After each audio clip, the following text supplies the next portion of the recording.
A natureza da igreja que nós vemos em Atos dos Apóstolos não é uma igreja onde um ou poucas pessoas mandam de forma ditatorial. Muito pelo contrário, cada coisa nova que acontecia, todos se reuniam, discutiam e chegavam num consenso que era forjado pelo próprio Espírito Santo. Nós vimos no capítulo anterior que uma das coisas mais importantes aconteceu em Atos dos Apóstolos, ou seja, a conversão da família de Cornélio, que abria a porta para a conversão e a aceitação dos gentios dentro da família da fé. Essa igreja, antes de Cornélio, era uma igreja quase que absolutamente formada de judeus convertidos ao cristianismo. Mas agora, as barreiras finais foram todas elas destruídas e o Espírito Santo foi derramado na família de Cornélio, mostrando que esse Espírito também seria derramado aos gentios.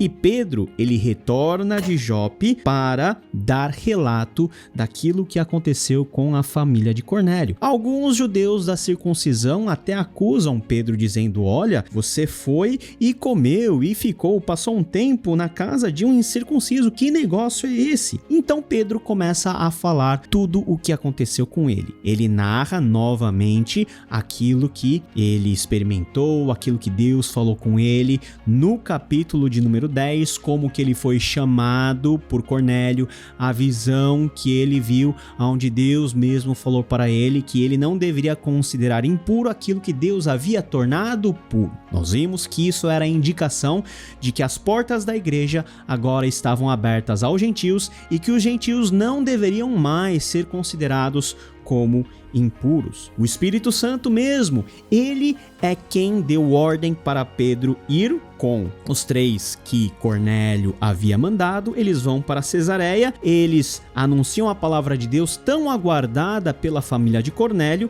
e enquanto Pedro falava, o Espírito Santo desce sobre eles. E o argumento do apóstolo Pedro é o seguinte: olha, quando comecei a falar, o Espírito Santo desceu sobre eles como sobre nós no princípio. Era referência ao dia de Pentecostes. O que Pedro estava falando é o seguinte: olha, nós não recebemos o Espírito Santo com o manifestar do falar em línguas, nós não experimentamos a descida do Espírito Santo daquela maneira onde nós ouvimos o som, tudo aquilo. Então, é a mesma coisa que aconteceu agora na família de Cornélio. Você pode me perguntar, mas por que em Atos e com Cornélio aconteceram fenômenos semelhantes?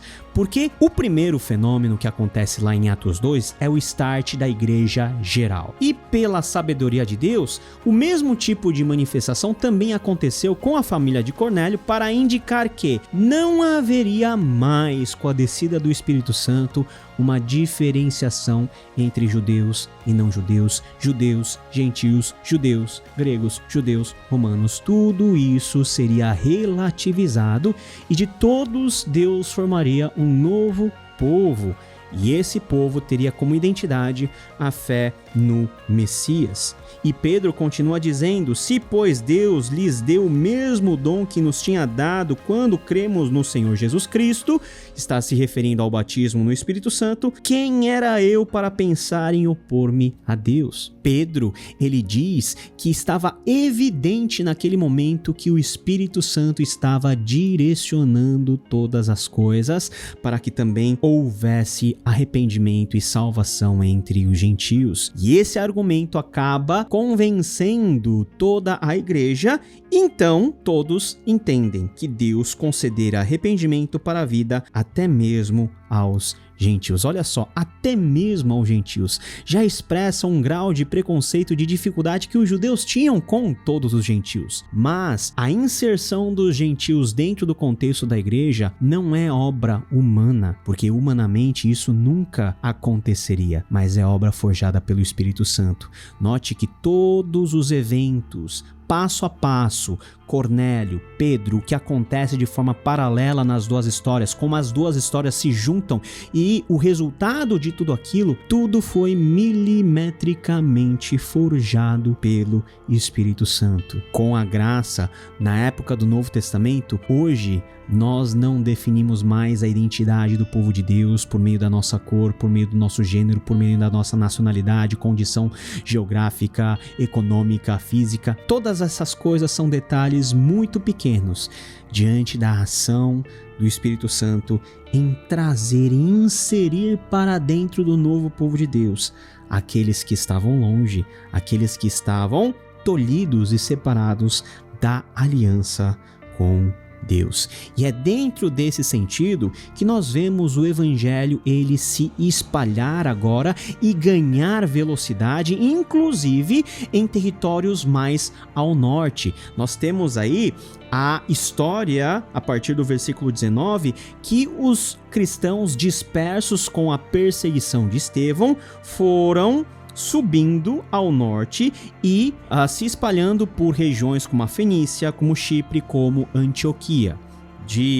Na perspectiva do mapa, Jerusalém está mais ao sul e essas regiões estão mais acima, e num primeiro momento, nessas regiões, os judeus foram alcançados, mas os discípulos dispersos também começaram a anunciar a palavra de Deus a os gregos, os gentios, contando-lhes as boas novas a respeito do Senhor Jesus, e a mão do Senhor estava sobre eles, e eles acabaram crendo no evangelho e se convertendo ao Senhor. Agora, nós temos um posto avançado da pregação do evangelho.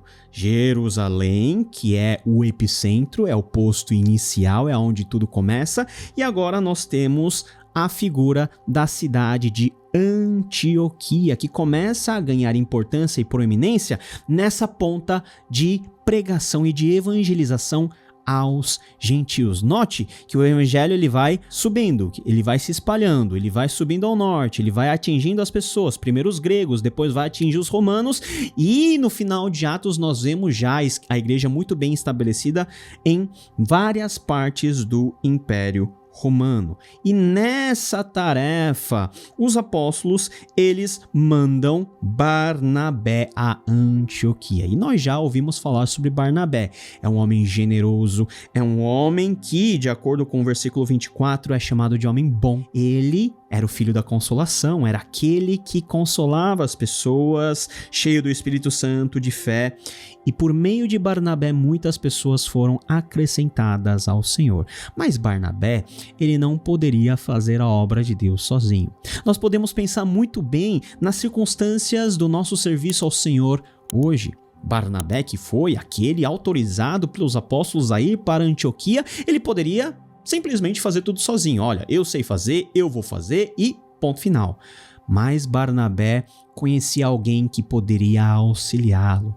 Conhecia alguém que talvez tivesse qualidades que ele próprio não tinha. Trabalho em equipe, trabalho em conjunto, trabalho de amigos. O reino de Deus é um reino de amigos. Nós não fomos chamados para trabalharmos sozinhos. Nós fomos chamados para trabalharmos junto com companheiros. E diz que Barnabé foi a Tarso procurar Saulo, que estava em Tarso durante muito tempo, o encontrou e o trouxe para Antioquia. E essa dupla dinâmica de Atos, Barnabé e Paulo, ficou 1 ano inteiro naquela cidade, ensinando e discipulando os seus novos discípulos dentro de Antioquia.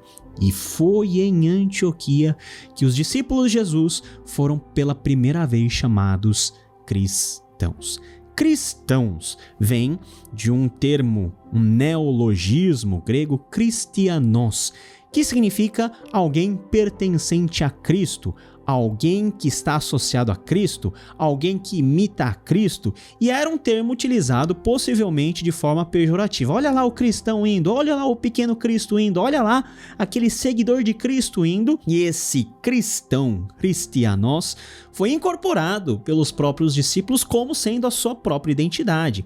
É como nós fomos chamados no início da reforma de protestantes, e hoje nós assumimos que nós somos protestantes por uma semântica mais positiva daquilo aquilo que os nossos adversários nos chamaram no começo. Lá em Antioquia, eles foram chamados pela primeira vez de cristãos. Por que foram chamados de cristãos? Porque todos que estavam ao seu entorno, todas as pessoas que não conheciam a Cristo, identificavam que aquelas pessoas pertenciam a Cristo, eram seguidores de Jesus. O trabalho de Barnabé e de Paulo dera frutos. E qual é um fruto importante? O fruto do discipulado transformador. Nós falamos da mensagem do Evangelho, que é a proclamação das boas novas, da vinda do reino de Deus por meio da vida, da morte e da crucificação de Jesus Cristo, da sua ressurreição, para que o seu povo eleito pudesse se arrepender dos seus pecados, ser salvo e ter uma vida cada vez mais semelhante com Jesus. É o que nós vemos nesse capítulo. As pessoas foram se convertendo, foram vivendo uma vida cada vez mais parecida com Cristo, ao ponto delas serem chamadas de cristãos. E nesse ponto, nós precisamos pensar o quanto nós temos sido parecidos com esse Jesus. A história prossegue e no versículo 27 nós temos a história de profetas que desceram de Jerusalém para Antioquia, ou seja, profetas que tinham dentro do momento de Atos revelações de Deus específicas para direcionar a igreja. Eram vozes proféticas muito específicas para aquele momento. Nós não temos mais essa manifestação profética nos nossos dias, mas numa época que nós não tínhamos a Bíblia, nós não tínhamos um direcionamento doutrinário claro, algumas pessoas eram usadas com esse dom profético de, inclusive, predizer sobre o futuro e preparar a igreja sobre tempos difíceis que eventualmente viria. Um desses profetas era Ágabo, e ele se levanta e, pelo Espírito Santo, ele prediz que uma grande fome viria sobre o mundo romano, o que aconteceu de fato na observação de Lucas, no reinado de Cláudio, imperador Cláudio, que reina aí de 41 a 54 depois de Cristo. Então, nesse intervalo, nós tivemos várias fomes catalogadas pela historiografia, e alguma dessas fomes é aquilo que Ágabo predisse, mas ele profetizou para que a igreja tomasse atitudes claras. Os discípulos, cada um segundo as suas possibilidades, decidiram providenciar ajuda para os irmãos que viviam na Judéia. Eles mandaram ofertas, veja só, lá de Antioquia, de um contexto agora predominantemente judeu, houve uma coleta para que os pobres em Jerusalém eles pudessem ser supridos, e quem vai levar essas ofertas é Barnabé e Paulo. Esse é o efeito do evangelho. Os gentios não estavam mais ressentidos dos preconceitos que eles eram vítimas no antigo judaísmo. Agora eles viviam uma nova realidade. E como eles tinham condição, dentro das suas possibilidades, diante da profecia de Ágabo, que viria tempos difíceis e de fome, eles fizeram o possível, levantaram ofertas para atender os irmãos que viviam na Judéia. O Espírito Santo promove generosidade no nosso meio. E sabe que tipo de generosidade é essa? É a convicção de que nós fazemos parte de uma só família. Olha só que bênção essa mensagem.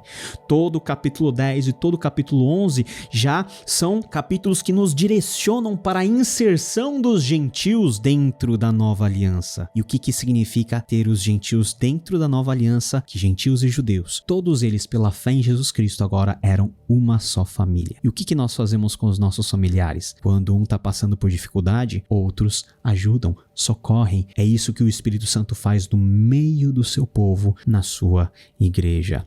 Se o nosso coração está sendo movido por um interesse mesquinho, egoísta, com certeza o Espírito Santo não está nesse negócio. Mas quando o nosso coração, mesmo a despeito do nosso egoísmo, nós somos impelidos a sermos generosos, você pode ter certeza que o Espírito Santo está te ajudando a ser e a vivenciar a realidade de que todos nós, de perto ou de longe, judeus ou gentios, todos nós agora somos a nova família de Deus, que vive a antecipação da glória, da felicidade sem fim, aqui, ajudando o outro, sendo generoso e experimentando a graça de Jesus Cristo dentro da comunidade. Que Deus nos ajude também a vivermos dessa maneira. Esse Deus que abrir as portas para que agora os gentios também, por meio daquilo que Cristo fez, também pudessem ser descendentes espirituais de Abraão e serem herdeiros da promessa que Deus fez lá no Antigo Testamento, mas que em Cristo teve o seu cumprimento e que por causa de Cristo nós também somos chamados a fazer parte dessa bendita família. Que Deus te abençoe. Nos vemos no próximo capítulo. Tchau, tchau.